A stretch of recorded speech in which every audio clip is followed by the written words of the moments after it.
Bisa terlihat ya PowerPoint-nya? Bisa Kak, bisa. Ya, oke.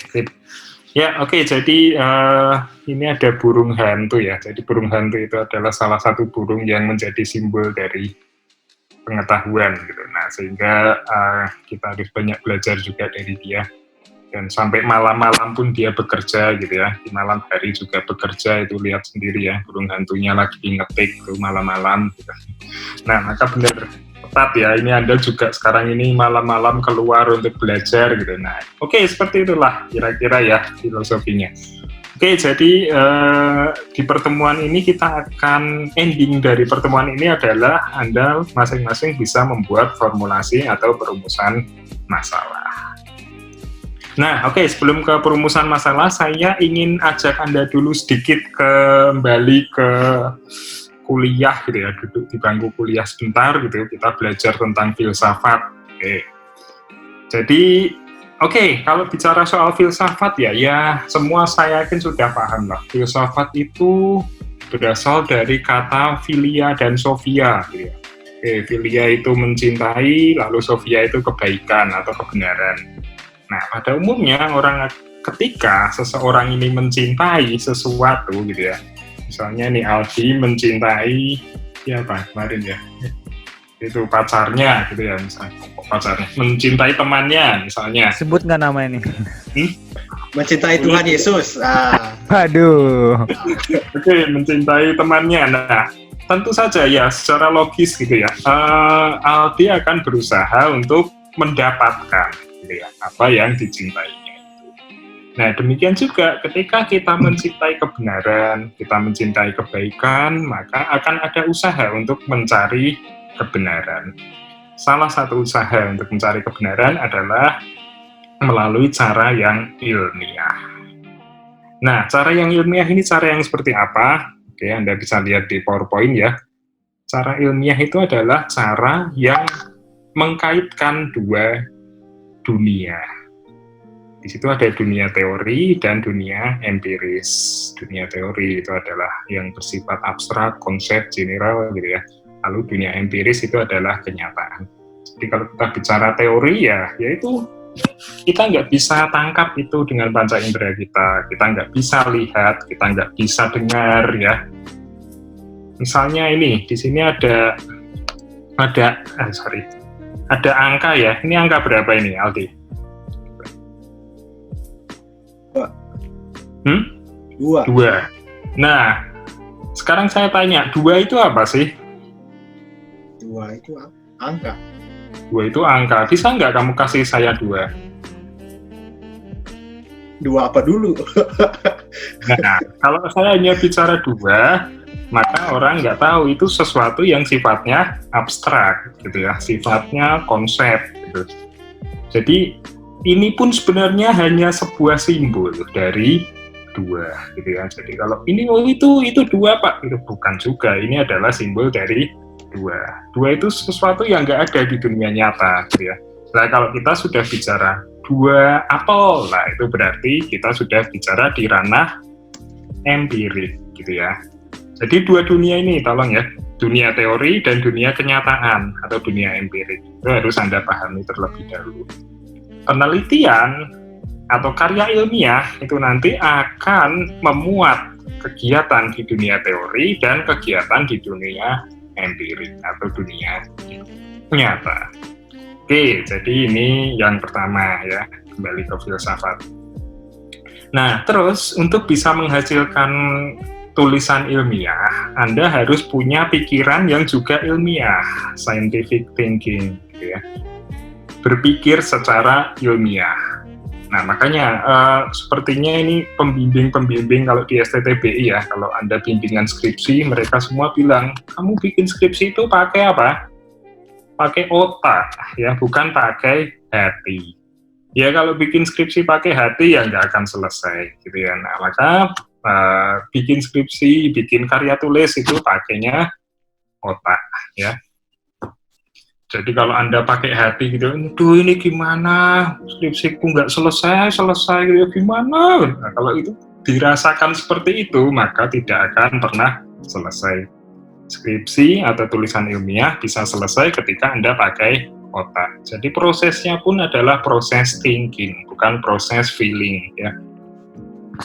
Nah, berpikir secara ilmiah itu adalah berpikir yang mengkaitkan dua dunia teori dan dunia empiris.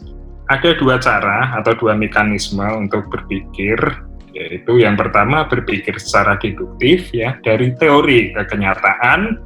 Terus yang kedua berpikir secara induktif dari kenyataan ke teori. Jadi teori ada itu karena ada kenyataan. Terus kalau udah ada teori, kita bisa menjelaskan kenyataan itu melalui teori. Oke, langsung aja nih. Deductive thinking atau berpikir secara deduktif. Itu tadi ya, dari atas ke bawah ya, tadi Anda lihat. Artinya dari sesuatu yang bersifat general atau umum ke sesuatu yang bersifat khusus, atau dari teori ke kenyataan. Oke, ini contohnya. Ini ada teori nih. Teorinya apa ini? Semua manusia pasti mati. Oke, itu teori gitu ya. Terus kenyataan nih, ada kenyataan juga. Si A ini adalah manusia. Itu kenyataan bukan? Kenyataan gitu ya. Nah, jadi dari teori dan kenyataan ini kita bisa menarik kesimpulan bahwa si A pasti mati. Oke, jadi ini berpikir secara deduktif, dan berpikir secara deduktif ini dilakukan melalui fungsi matematika. Nah, yang kita akan pelajari di sini adalah berpikir secara induktif, yaitu berpikir dari sesuatu yang khusus ke sesuatu yang umum. Oke, ini contohnya di sini ada gambar ya. Ini gambarnya siapa? Coba. Ada yang tahu nggak? Newton. Nah, Isaac Newton. Kenapa Isaac Newton ini? Penemu gravitasi. Iya, oke. Jadi suatu hari Isaac Newton ini duduk di belakang rumahnya, gitu ya, di bawah pohon apel. Lah, tiba-tiba kepalanya apa itu? Kejatuhan apel, ya. Kejatuhan apel. Nah, lalu dia itu bingung gitu ya, kenapa kok buah apel itu jatuhnya ke bawah, kok bukan ke atas, bukan ke kanan, bukan ke kiri, ke barat, ke timur, ke utara gitu ya. Dicoba lagi, yuk coba kita kembalikan buah apel ini ke atas, lempar gitu ya. Apa yang terjadi? Jatuh lagi gitu ya. Lempar lagi sekuat tenaga, apa yang terjadi? Jatuh lagi gitu ya. Nah, sekarang coba kalau bukan buah apel gimana? Coba ambillah ranting di situ. Coba lempar ke atas. Apa yang terjadi? Jatuh. Lempar sekuat tenaga, tetap aja jatuh.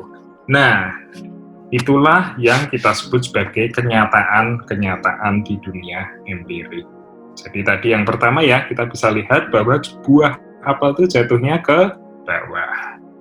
Lalu Anda coba di situ kalau ada bolpen ya, Anda coba jatuhkan. Nah, itu Aldi lagi minum tuh gelasnya, coba jatuhkan. Jatuhnya kemana gitu? Oh, ke bawah. Nah, berarti ternyata gitu ya, kita bisa tarik teorinya, yaitu semua benda jatuh ke bawah.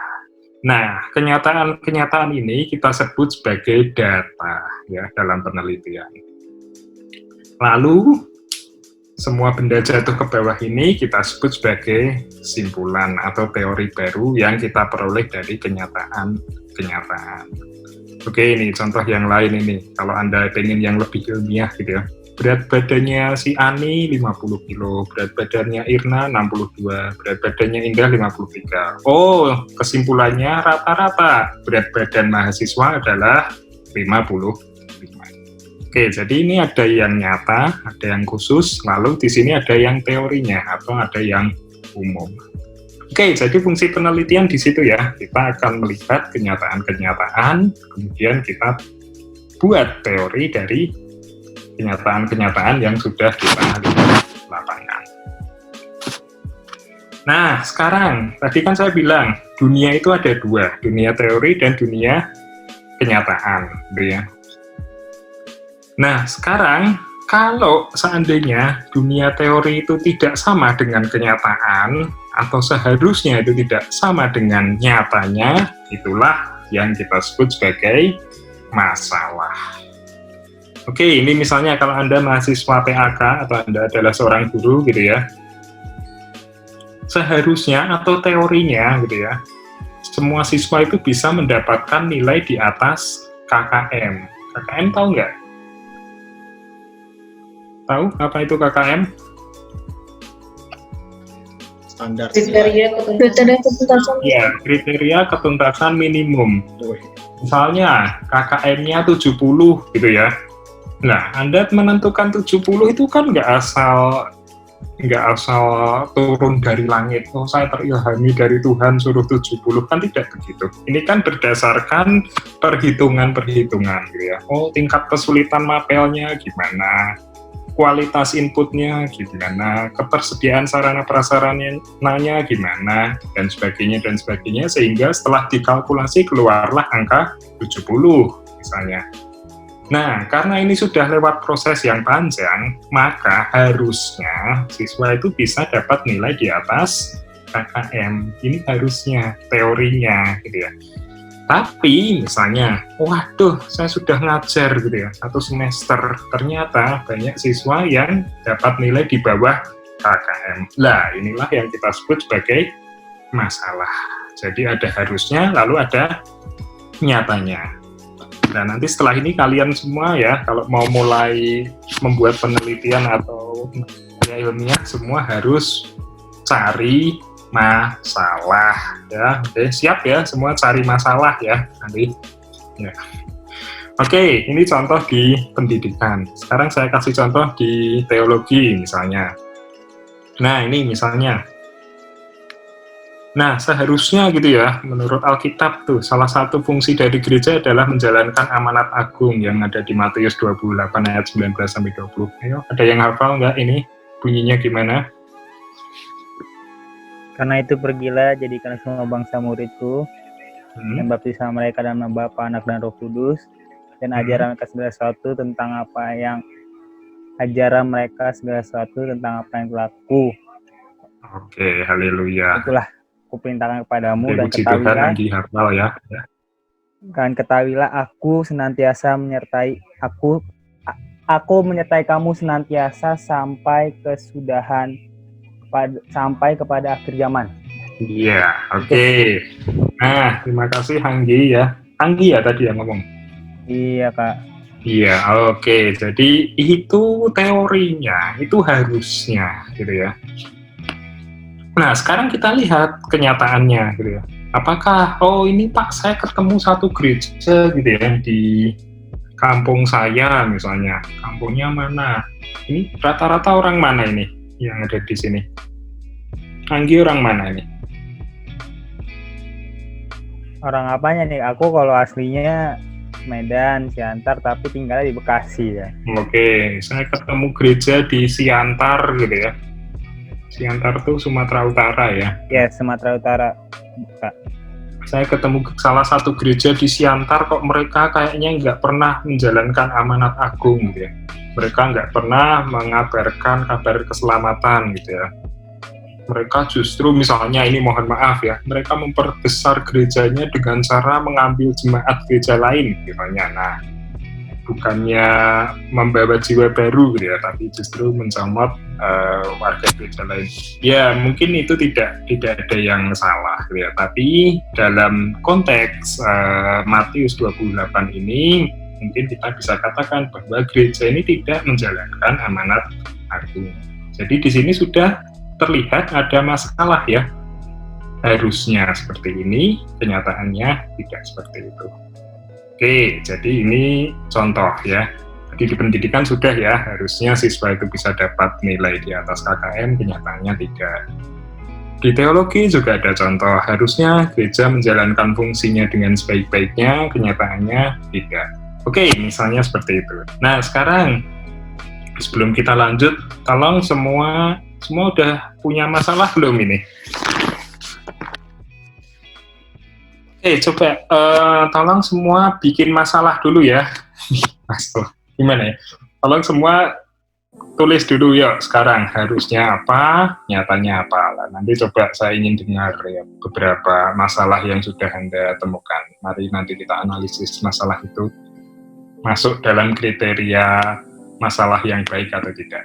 Oke ya, yuk 2 menit ya, cukup ya cari masalah.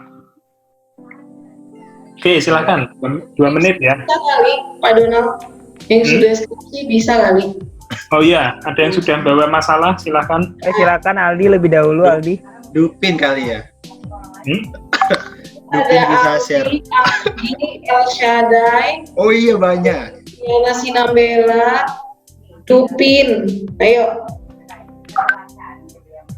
Masalah penelitian ya Ayo, teman-teman. silakan. Bukan masalah hidup. Hmm. Ya. Bukan masalah pribadi lah ya. Sebenarnya kalau secara ini review kan kita maksudnya secara ukuran Ini siapa?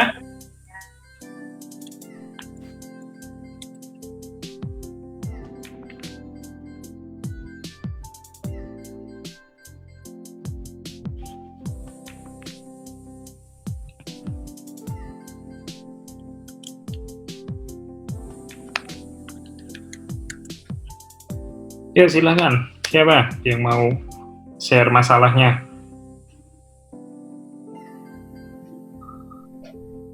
Ayo El Shaddai. Ya, silakan El Shaddai. El Shaddai. Ini pada ini semua di jangan-jangan nih langsung Aku nih, pada. aku ada. Oke, Oh, iya. siapa itu? Ellen Jordi. Jordi. Silakan Jordi, Ellen. Jordi, boleh Jo. Bisa nggak ya? Seharusnya PSBB masih diterapkan. Kenyataannya PSBB dilonggarkan. Oke. Oke, ya. Ini PSBB tapi longgar ya. Iya. Ini Ellen prodi apa Ellen? Teologi. Teologi. Oke.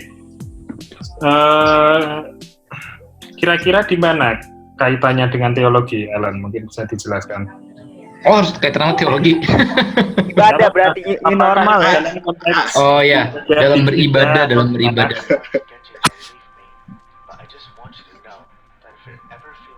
Kaitan sama Alkitab maksudnya. Kaitan iya sama apapun itu ya, sama teologi. Sama jurusan kamu dong. Apakah misalnya nih contoh ya, jadi ibadah offline gitu kan, Iya. tidak mengikuti protokol kesehatan. Misalnya. Maka seperti ini misalnya gitu ya. Benar gini, Ellen? Betul. Dalam beribadah. Oke ya, jadi harusnya masih ada PSBB ya, otomatis ibadah pun harusnya mungkin masih offline gitu ya. Kalaupun online itu harus mengikuti protokol kesehatan, tapi kenyataannya misalnya di gerejanya Ellen gitu ya, ibadahnya sudah offline ya, artinya sudah tatap muka dan mereka tidak mengikuti protokol kesehatan. Oke, bagus. Ellen, ini sudah ada satu contoh masalah ya. Jadi udah ada harusnya dan udah ada kenyataannya. Lagi dong, satu lagi. Siapa ya? Saya. Iya, siapa? Ya, Dupin. Dupin, ayo Pin. Oh ya, misalnya kayak gini bisa. Seharusnya setiap pengendara sepeda motor menaati peraturan lalu lintas. Kenyataannya masih ada saja orang yang melanggarnya hingga pas kena razia gitu. Kayak gitu bisa. Ini jurusan lalu lintas ya. Anda jurusan lalu lintas kayaknya. Teologinya Kak Dupin. Dari teologinya apa? Kayak Satlantas Polri dia nih. Oke, Ada Pak Donald satu lagi nih. oh iya, Pengalaman Dari Samuel, dia nggak berani ngomong nih orangnya. siapa? Dalam amanat agung, kita diminta untuk menjadikan semua bangsa murid. Tetapi kenyataannya banyak gereja tidak memuridkan dan banyak jemaat yang tidak tahu cara memuridkan. Hanya beribadah dan tidak dibimbing.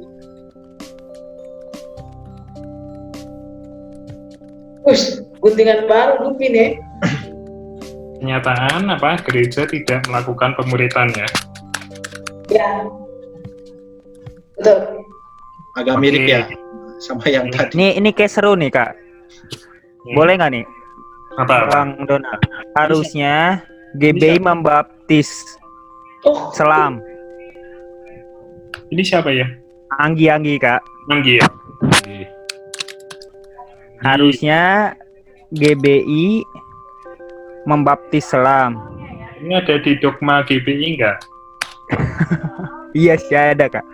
Ada, oke. Kenyataannya dalam situasi pandemik GBI dapat membaptis percik. Ah, serius lu, Gi? Enggak baptis online ini. Ayo. Baptis Online. Ini ada karyawan BPH loh. Oh iya lo Kanggi. Kan ini kan cuman pencarian masalah dulu kan Kak? Iya, oke. Enggak, gue tadi mikir Kenapa baptis online GBI? itu. Kenapa nggak GKI aja? Ada GKI biar aman deh. Iya, Boleh kan? Beneran cari masalah dia. Iya, itu yang menjadi masalah saya kayaknya. halo Kaneli, ini ada yang cari masalah nih. Saya GKI aja deh, GKI. Terus saya cari masalah juga. Oh, tidak ada orang GKI di sini ya. GKI nggak baptis selama tuh. GKII, Double I, GKII. Ada nama ya. Jangan di screenshot, ternyata gue dimarahin gembala gue juga.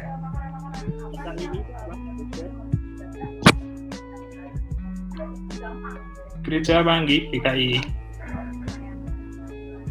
Gereja Kemah Injil Indonesia. Oh, Ada deh. Bukan itu. nah, oke ya. Ya, masing-masing semua sudah punya masalah ya, walaupun tidak di-share di sini ya. Oke, misalnya nih yang punyanya Dupin nih, harusnya pengendara menaati peraturan lalu lintas gitu ya. Nah, kenyataannya banyak yang melanggar. Ya, cuman ini saya masih pertanyakan kaitannya dengan teologi di mana. Apakah banyak pelanggarnya ini adalah Mahasiswa warga gereja gitu ya? Oh, betul.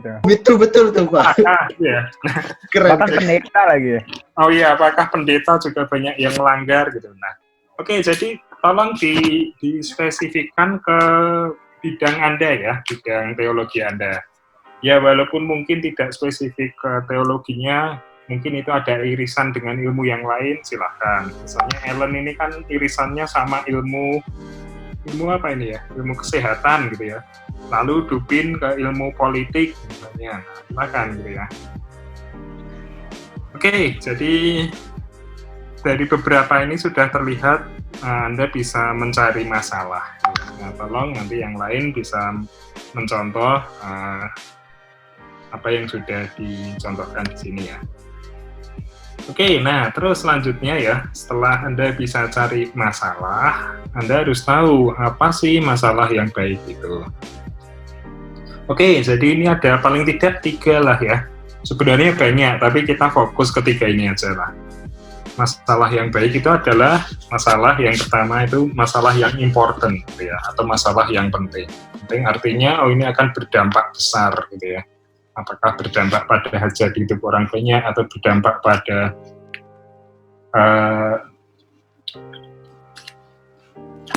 bumi kita ini gitu ya, atau apapun itu. Jadi upayakan masalah yang Anda angkat itu terkait dengan sesuatu yang penting, masalah yang cukup besar, cukup layak untuk diteliti gitu ya.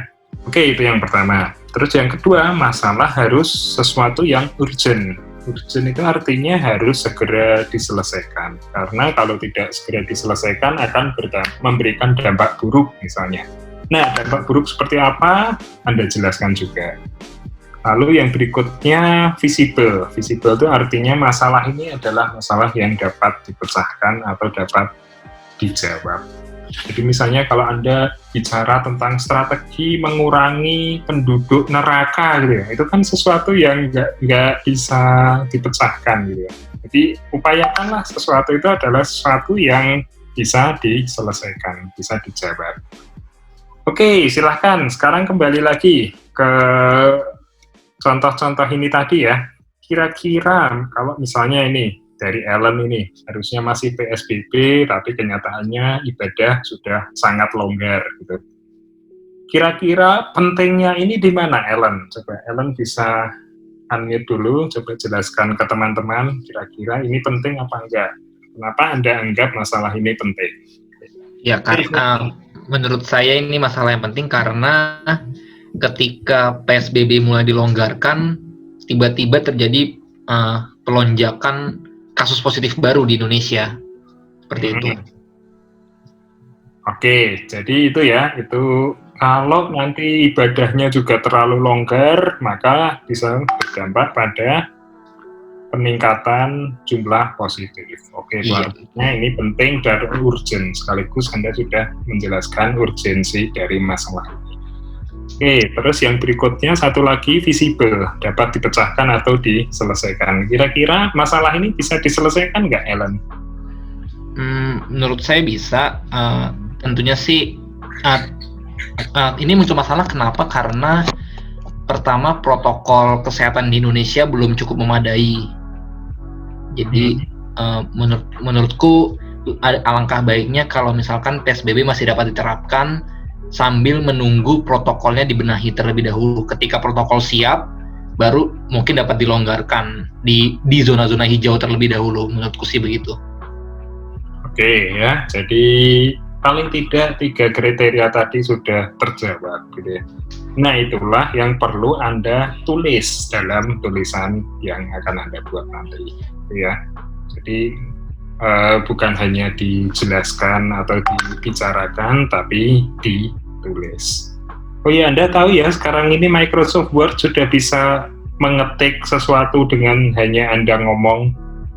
Tahu nggak? Tahu kan? Tahu. Ngomong gitu lah. Gitu ya. Oke, jadi Anda bisa manfaatkan fasilitas-fasilitas itu ya. Jadi mau ngomong apa-apa itu, udah biarkan itu terketik dengan sendirinya. Oke, bagus ya. Ini salah satu contoh di mana tadi Anda punya pertimbangan bahwa masalah Anda itu important, urgent, dan visible. Oke, nah terus lanjut. Nah ini yang endingnya akan ada di sini ya. Setelah ada masalah, yang selanjutnya Anda harus buat adalah rumusan masalah. Jadi tadi ada sudah dapat ya, harusnya gini, nyatanya seperti ini. Nah sekarang masalah-masalah yang Anda punya tadi silahkan dijabarkan ke dalam rumusan masalah. Dan ingat, rumusan masalah itu berbentuk pertanyaan. Satu masalah itu bisa jadi banyak sekali rumusan masalah. Tergantung Anda mau larikan masalah ini atau mau pecahkan masalah ini lewat jalur mana. Oke, ini salah satu contoh ya.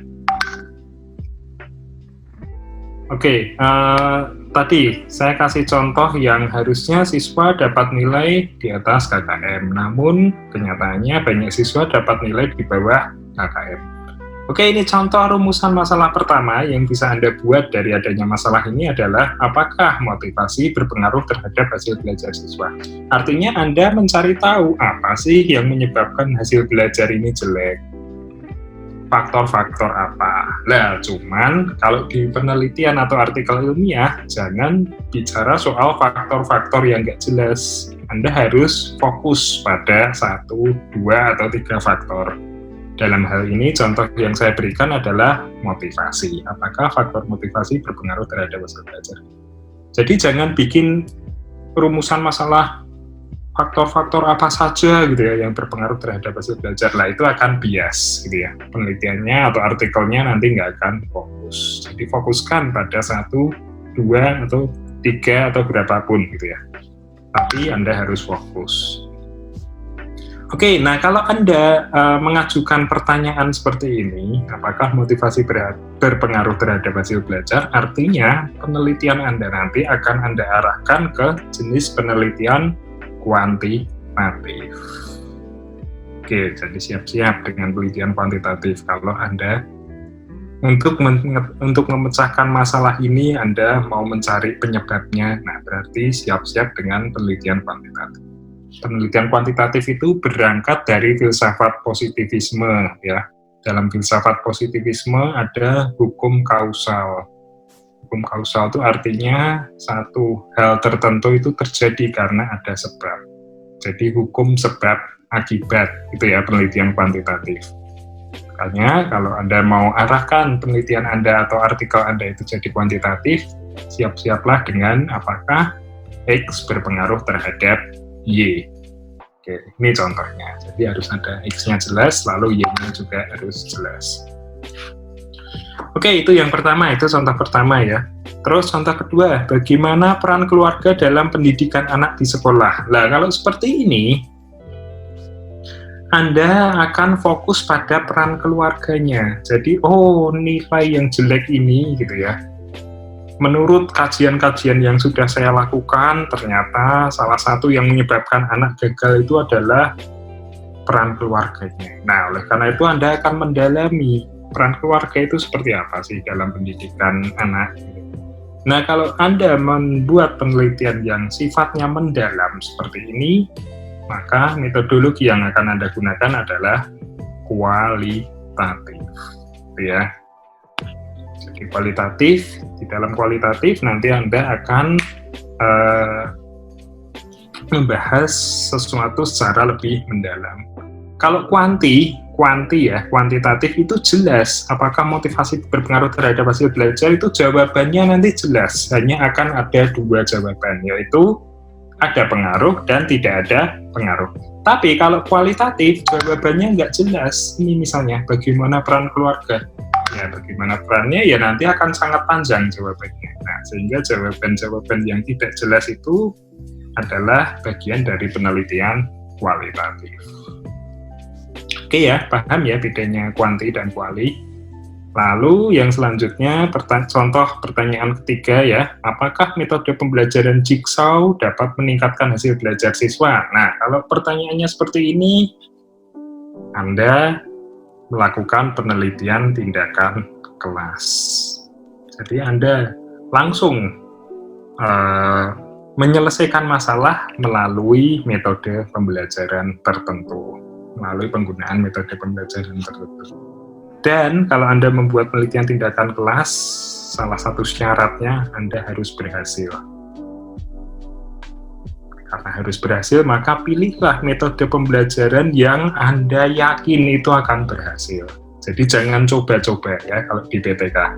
Harus punya keyakinan. Oh ini jigsaw gitu ya. Oh ini STAD misalnya. Nah, NHT harus yakin gitu. Ini bisa ini cocok. Nah, baru jalankan. Nah, Anda bisa juga, ini ya, di contoh nomor 4, Anda bisa juga membuat rumusan masalah seperti ini. Bagaimana perbedaan peningkatan hasil belajar antara yang diajar dengan metode jigsaw dengan STAD? Lah, kalau seperti ini Anda masih ragu-ragu kan? Mana yang bagus, mana yang cocok, mana yang lebih baik. Berarti penelitiannya bukan lagi penelitian tindakan kelas, tapi penelitian eksperimen. Dalam eksperimen itu Anda masih ragu-ragu, ini bisa nggak sih? Ini cocok nggak sih? Gitu ya. Itu ya bedanya PTK sama eksperimen ya. Kalau PTK Anda harus yakin, kalau eksperimen Anda boleh ragu-ragu. Oke, nah ini adalah contoh-contoh rumusan masalah. Ingat ya, rumusan masalah itu bentuknya kalimat tanya, sehingga diawali dengan kata tanya dan diakhiri dengan tanda tanya. Oke, ada yang mau ditanyakan sampai di sini? Kalau tidak, kita praktek membuat rumusan masalah. Cukup jelas? Pak Donald, mungkin sebaiknya mereka itu udah mikirin buat masalahnya itu yang ada kaitan dan kajian ilmunya, terus itu memang untuk dipakai buat penelitian mereka nanti, gitu sih kayaknya ya. Bagaimana teman-teman?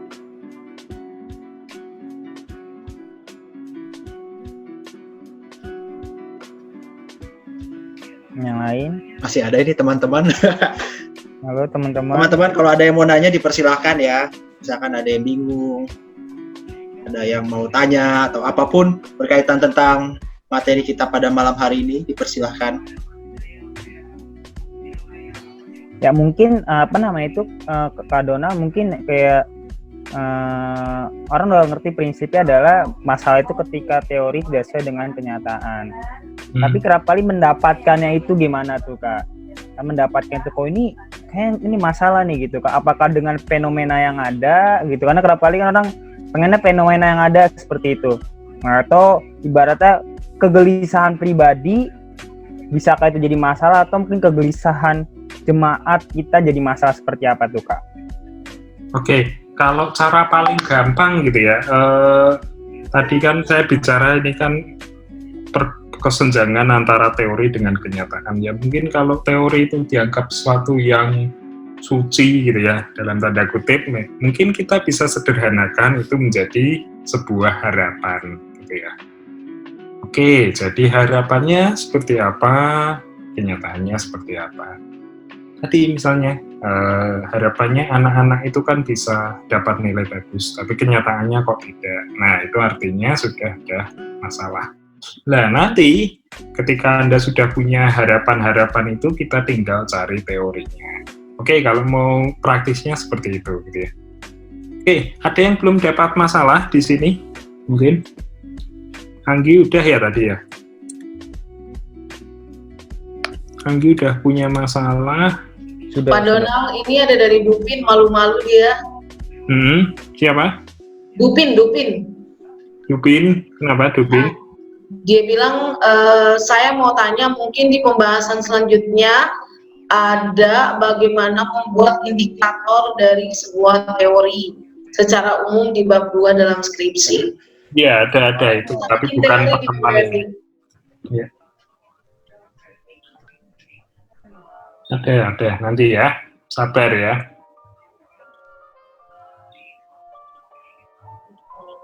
Dan bisa nggak sih kalau misalnya kemarin ya rapid testnya hasilnya negatif, ternyata misalnya mungkin dia harus kerja keluar kota atau dia tes lagi hasilnya. Gimana? Saya nggak dengar. Itu kayak suara TV itu atau suara apa itu? Oh. Saya di kiri saya ada yang live IG soalnya. Oke ya. Jadi kalau soal membangun indikator dan sebagainya itu nanti di pertemuan selanjutnya ya. Jadi yang di goal kita di pertemuan ini Anda harus punya masalah gitu ya. Masalahnya adalah masalah yang layak untuk diteliti. Nanti sudah ada ciri-cirinya. Kemudian masalah itu nanti akan dipecahkan lewat jalur yang mana? Kuantitatif kah, kualitatif kah, PTK kah, atau action research, atau eksperimen, atau R&D, atau apapun itu, gitu ya. Oke, gimana? Semua ada yang belum punya masalah tadi? Yuk, yang lain gimana teman-teman supaya ini berkesinambungan ya kayak Kak Donald ya. Supaya nanti goal akhirnya kita bisa buat jurnal. Biasanya jurnal tuh sebelum mungkin Kak orang ya mungkin tidak tahu kan biasanya kena ke makalah, kalau nggak makalah lebih itu lagi skripsi. Jurnal itu gimana sih Kak gitu? Iya, nanti habis ini ya ada. Yang penting kalian masalah dulu. Mau tanya. Silakan. Tadi sore nih nggak paham juga nih, pembelajaran jigsaw maksudnya apa ya? Pembelajaran jigsaw? Yeah. Itu salah satu model pembelajaran gitu ya. Itu anak teologi dijelasin Mbak Donald. Mereka nggak dapat soalnya. Itu anak teologi yang bertanya. Kita kebanyakan bahas surga sih, Alan. Pikir jigsaw film horor. Ada filmnya. Bahas surga terus Anda. Dari jigsaw itu apa ya? Dekat. Itu salah satu metode pembelajaran gitu ya. Jadi tapi kalau di STT Beto kok ya sejauh saya mengenal dosen-dosen Anda tampaknya belum banyak yang menggunakan metode-metode pembelajaran inovatif gitu. Jadi jigsaw itu sebenarnya ya semacam ya agak-agak ada permainan gitu lah di kelas gitu loh. Oh, oke.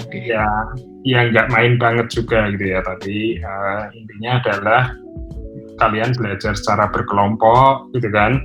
Setiap kelompok dapat satu topik, lalu setelah itu kalian harus presentasi, tapi presentasinya tidak di depan kelas, presentasinya di depan kelompok-kelompok yang lain. Jadi satu orang pergi ke kelompok mana, satu orang presentasi ke kelompok mana lagi gitu. Jadi itu kira-kira jigsaw itu seperti itu. Itu salah satu model pembelajaran ya. Gitu Ellen. Nah, kalau di teologi misalnya ya, kemarin saya sudah kasih contoh juga ya. Kalau khotbah itu ya, antara khotbah yang pakai PowerPoint misalnya ya, atau pakai alat peraga gitu, dengan khotbah yang tanpa alat peraga, itu kira-kira nanti jemaat itu lebih tertarik yang mana? Saya pernah masuk satu gereja di pedalaman Jawa sana gitu ya. Itu dia menjelaskan, dia khotbah tentang Goliat melawan Daud gitu ya. Lah itu pendetanya sempat ke belakang sebentar gitu ya. Lalu waktu tampil dia sudah pakai jubahnya Goliat gitu ya. Bawa pedang mainan gitu ya, bawa segala macam. Nah, itu dalam rangka ini loh memperagakan kondisi waktu itu kira-kira seperti ini. Oke, misalnya itu seperti itulah dengan metode khotbah yang demikian ya, dilengkapi dengan peragaan dan sebagainya, itu kira-kira jemaat itu lebih antusias atau justru bosan? Nah, misalnya seperti itu. Nah, itu artinya kita mau menguji coba satu metode khotbah tertentu gitu ya untuk mengatasi masalah yang tadi Anda sampaikan. Oke, gitu ya Ellen, itu contoh aja. Oke, terima kasih. Ya. Oke, semua sudah punya masalah dan rumusan masalah, saudara-saudara? Kita kembali ke ini tadi, coba misalnya siapa ya? Si Anggi. Ini tadi Anda mengajukan masalah harusnya baptis selam, kenyataannya tidak selam gitu. Kenyataannya percik. Terus kira-kira rumusan masalah yang Anda ajukan apa, Anggi? Ya, sebenarnya kalau rumusan masalah ini kan dalam situasi pandemik ya. Jadi rumusan masalahnya adalah bagaimana pelaksanaan amanat agung, dalam hal ini baptisan ya, bagaimana pelaksanaan salah satu bagian dari amanat agung yaitu baptisan di masa pandemi. Oke, itu salah satu pertanyaan yang bisa diajukan gitu ya. Bisa juga ini saya kasih contoh yang lain ya. Bagaimana, apakah kekusyukannya gitu ya, apakah apa lagi ya? Sakramennya, kesucian sakramennya seperti apa. Nah, jadi Anda bisa ajukan banyak sekali pertanyaan hanya dari satu masalah ini. Oke, gitu ya. Jadi silakan nanti masalah masing-masing harus diikuti dengan pertanyaan masing-masing juga. Ya, Anda fokus ke satu pertanyaan tertentu dulu mungkin. Oke, gitu ya. Silakan nanti Anggi, itu tadi sudah ada beberapa contoh pertanyaan, silakan mana yang mau dipilih. Oke, silakan. Masih ada yang bingung? Mungkin saya punya masalah gini tapi pertanyaannya apa masih bingung gitu. Silakan di-share di. Ini mau bertanya, kalau judul penelitiannya pengaruh pelaksanaan berpuasa terhadap pertumbuhan rohani anak asrama Seminari Bethel Jakarta Pusat, kira-kira ini bisa diangkat jadi model judul penelitian kah atau gimana ya? Gimana? Puasa? Pengaruh pelaksanaan berpuasa terhadap pertumbuhan rohani anak asrama Seminari Bethel Jakarta Pusat. Oke, jadi ini masalahnya apa tadi? Harusnya gimana, kenyataannya? Ya, itu masalahnya gimana? Atau ini mengada-ngada seperti tadi katanya si Anggi, kan? Gimana sih sebenarnya kita menentukan masalah yang tepat untuk sebuah penelitian gitu sih? Iya, jadi nganu dulu ya, berangkat dari masalahnya dulu ya, harusnya apa, kenyataannya apa. Mungkin misalnya gini. Misalnya ini contoh aja. Ini kalau kita berpuasa itu ya gimana? Kan nggak semua mungkin yang memiliki teori itu, Kak. Maksudnya kan apakah kita, kalau tadi kan mungkin teori-teori yang umum, tapi bagaimana kita nggak tahu teori itu benar atau salah, apakah itu harus atau enggak gitu, Kak? Makanya berangkat dari harapan dulu aja, nanti baru kita cari teori. Nah, misalkan ini harapannya kalau orang berpuasa itu gimana sih rohaninya? Harusnya dia lebih apa ya? Anak asrama. Lebih holy gitu ya, mungkin ya gitu.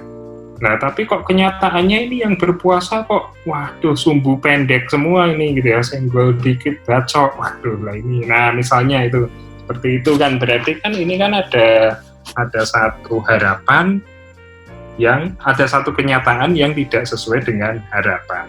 Oke, itu jadi berangkat itu dulu kayak paling gampang. kenyataan yang nggak sesuai dengan harapan. Jadi harapannya apa, kenyataannya apa. Oke, jadi itu tadi bisa ya soal puasa itu tadi. Nah, baru setelah itu Anda mengajukan pertanyaan. Terus kalau begitu, bagaimana pengaruh puasa itu terhadap pertumbuhan rohani anak asrama? Oke, gitu ya, si Aldi ya ini tadi ya. Oke, ada lagi yang masih bingung dengan masalahnya?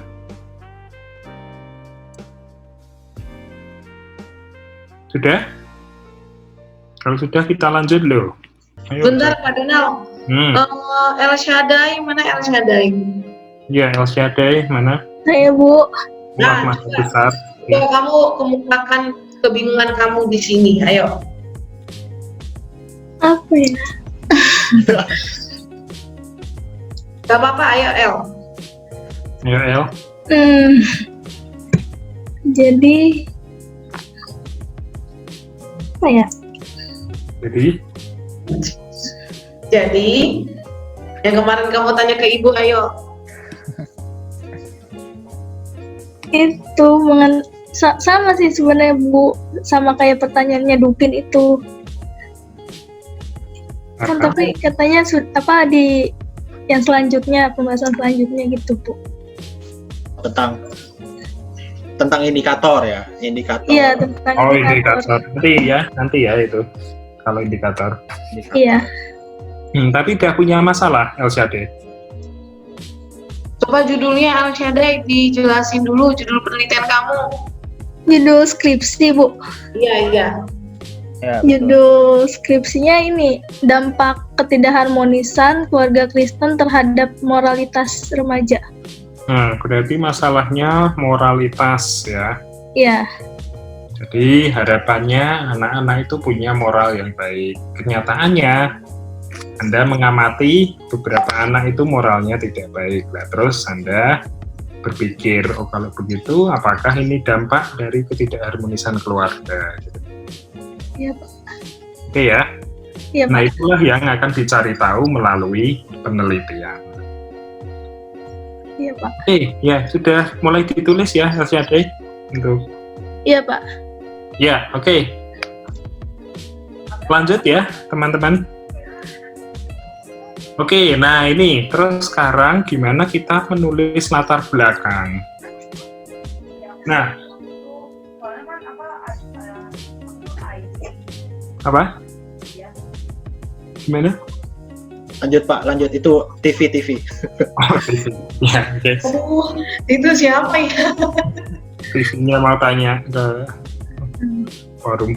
Ya, oke. Jadi ini sudah Anda pelajari. Kalau dulu saya ini zaman SD ya, teknik menulis karangan, mengarang, teknik mengarang. Jadi kita harus mulai dulu dari pokok-pokok pikiran, ya. Pokok pikiran atau kerangka karangan itu adalah hal-hal yang akan ditulis di setiap paragrafnya. Jadi misalnya pendahuluan nanti kita akan tulis 10 paragraf misalnya, tapi itu nggak usah Anda tentukan berapanya, nantilah gampang, itu sambil mengalir. Nah, Anda tulis dulu, oh paragraf pertama nanti saya mau fokus ke apa, gitu ya. Terus paragraf kedua kemana, paragraf ketiga kemana lagi, gitu. Itu semua harus berkesinambungan. Terus yang kedua, sifatnya adalah deduktif atau dari umum ke khusus. Dari hal-hal yang sifatnya luas, kemudian mulai menyempit di paragraf kedua, paragraf ketiga mulai menyempit lagi, dan seterusnya, sehingga nantinya akan menjadi sesuatu yang bersifat khusus. Dan itu semua akan berakhir di masalah penelitian. Oke, ini saya kasih contoh ya.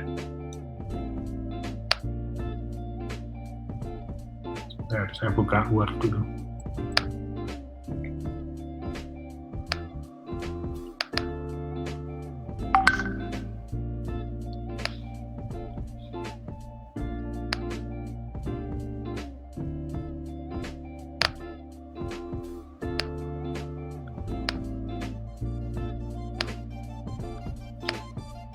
Oke, bisa terlihat ya?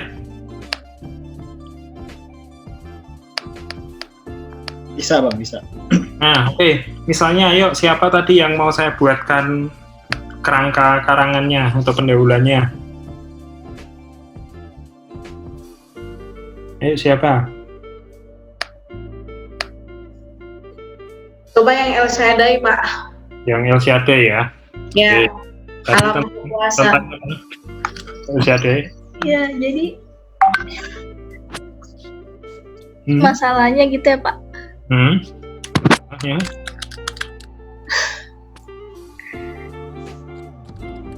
Harapannya apa tadi? Kenapa Pak? Harapannya Masalahnya apa tadi? Masalahnya kan di moralitasnya kan. moralitas anak baik gitu ya, itu harapannya. Kenyataannya Iya.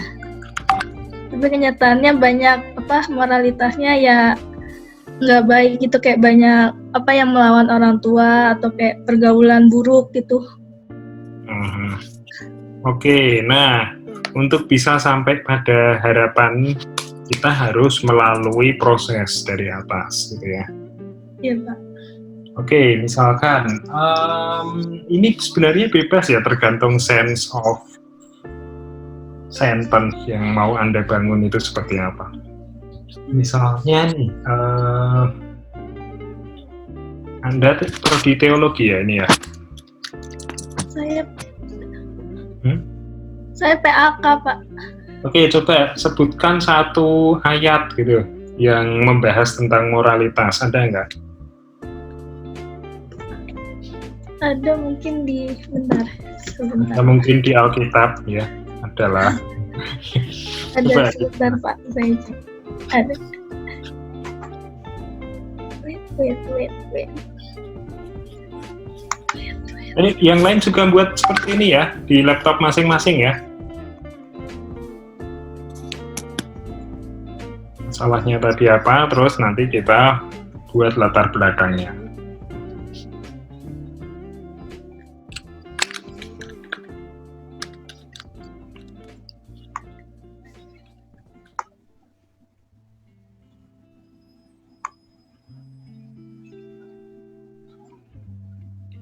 Kalau nggak salah itu ada yang bicara soal oleh karena itu didiklah anakmu menurut jalan masing-masing gitu ya. Ada nggak sih? Ada. Bentar Pak, lagi di wait. Iya. Saya lagi cek. Amsal 2 ayat 6. Iya. Apa? Pasal 2 Amsal 22 ayat 6. ayat 6. Amsal Halo? 22 ayat 6. Kamu pakai dasar Alkitabiahnya apa? Landasan teologismu. Ya ini Bu, baru ketemu Amsal 22 ayat 6 sama di wait, panjang sekali soalnya. Bunyinya apa yang Amsal 22 ayat 6? Coba. Kenapa Pak? Bunyinya apa ini Amsal 22 ayat 6? Bunyinya ini. Didiklah itu ya Pak sih. Aduh, iya didiklah Dan orang muda Pak. Didiklah orang muda Orang ke jalan yang jalan benar, yang patut baginya. ke jalan yang patut baginya. Dan yang patut itu aja ya baginya. Nah, oke, terus di sini Maka pada masanya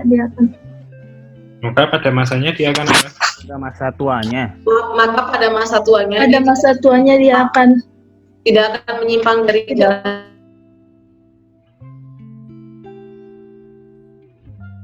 menyimpang dari itu. Nah, ini dasarnya. Nah, ini Anda menjelaskan ya di alinea 1, jelaskan tentang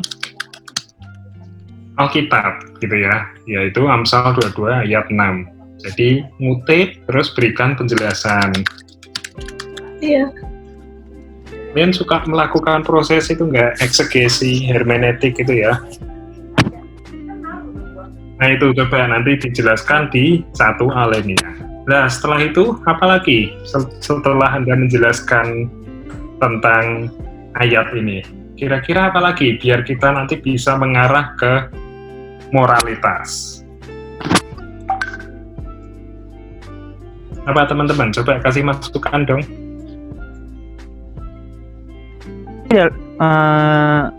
Siapa namanya itu tadi? Hmm? Tapi dalam konteks ini namanya siapa tadi, kok lupa. LCD dalam konteks ini toh kan keluarga ya sih, ya nggak sih? Iya. Ya, tapi keluarganya nanti dulu. Yang penting ini tidak akan menyimpang, ini mungkin kata kuncinya yang kita ambil. Di situ bahasa Ibraninya apa misalnya? Bahasa Ibrani. Tidak akan menyimpang. LCD pakai ayat apa aja? Selain Amsal 22 ayat 6. Saya ada pakai Kolose 3 ayat 21 Ya ini juga mungkin. sama Ulangan pasal 6, Bu. Kolose 3 ayat Fokus ini dulu aja Bu. 21. coba kamu buka itu tentang apa? Yang hai bapak-bapak, janganlah sakiti hati anakmu. Oh itu Ya. nanti. Yang ini dulu aja, tidak akan menyimpang ini mungkin. Tidak akan menyimpang itu apakah gitu ya? Akan menyimpang gitu ya. Ini apakah terkait dengan aturan gitu ya kan? Oh manusia ini kan punya budaya, punya aturan gitu ya. Kalau dalam teori antropologi, manusia itu kan berpikir gitu ya, berpikir, lanjut bertindak, lanjut tindakan yang diulang-ulang itu namanya habit atau kebiasaan. Kebiasaan yang diturunkan ke anak cucu itu namanya budaya.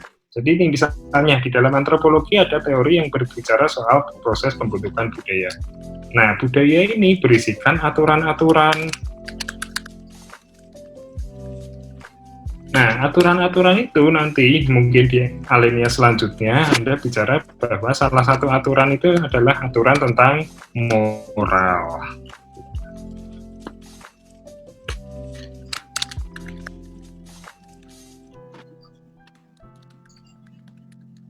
Oke, jadi moral itu apa gitu ya?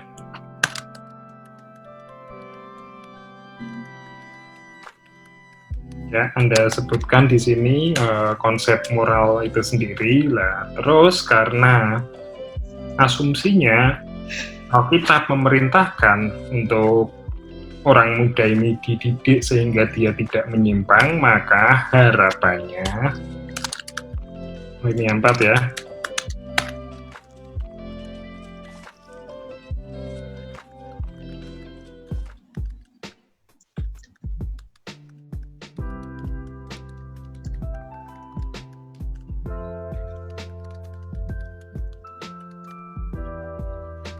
Nah, punya apa? Moralitas yang baik. Nah, sampai di sini. Anda bisa lihat nggak ini sistematikanya? Alinea 1, 2, 3, 4 gitu ya.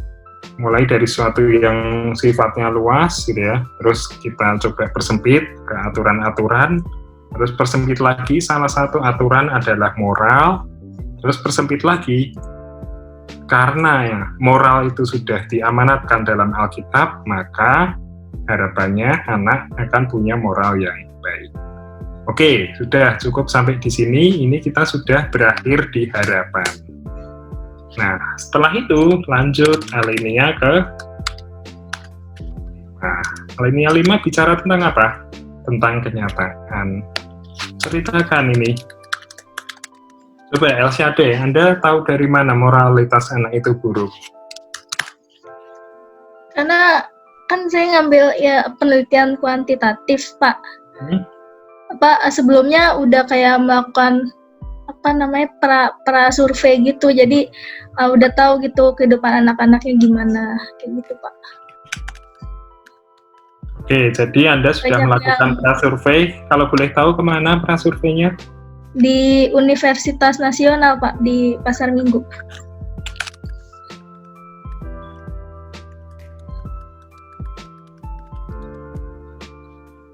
Oke, gini ya. Jadi prasurvei yang dilakukan di Universitas Nasional menunjukkan bahwa moralitas anak buruk. Lah, terus ini tunjukkan buktinya biar tidak fitnah ya.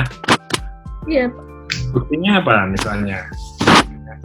Iya, banyak kan sih ada beberapa anak kayak lingkungan pergaulannya gitu, kayak misalnya ada yang ngerokok, bahkan ada yang kayak pakai narkoba kayak gitu Pak. Terus ada juga yang beberapa anak kayak ngelawan orang tua gitu Pak. Oke ya, jadi itu adalah bukti ya. Jadi Anda tidak dianggap fitnah. Jadi bukti itu tunjukkan. Buktinya berupa data. Data itu adalah data yang kenyataan gitu ya, bukan data yang fitnah. Oke, sip. Nah, dari sini sudah dapat ya. Jadi harusnya atau harapannya tadi moralitas baik, tapi kenyataannya tidak baik. Nah, oleh karena itu, lanjutnya alinea ke-6 ya. Lanjutkan ini, kenapa ini perlu diteliti.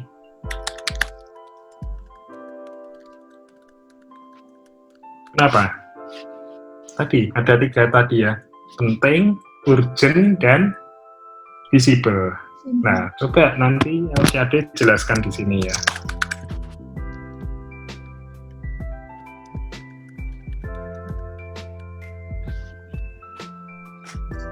Oke, nah, jadi ini sudah jadi pendahuluannya. Nanti tinggal ini dibuat jadi alinea gitu. Tapi setiap alinea kita sudah lihat ini ada kuncinya masing-masing, ada fokusnya masing-masing. Oke, gitu ya teman-teman. Nanti semua bikin seperti ini ya.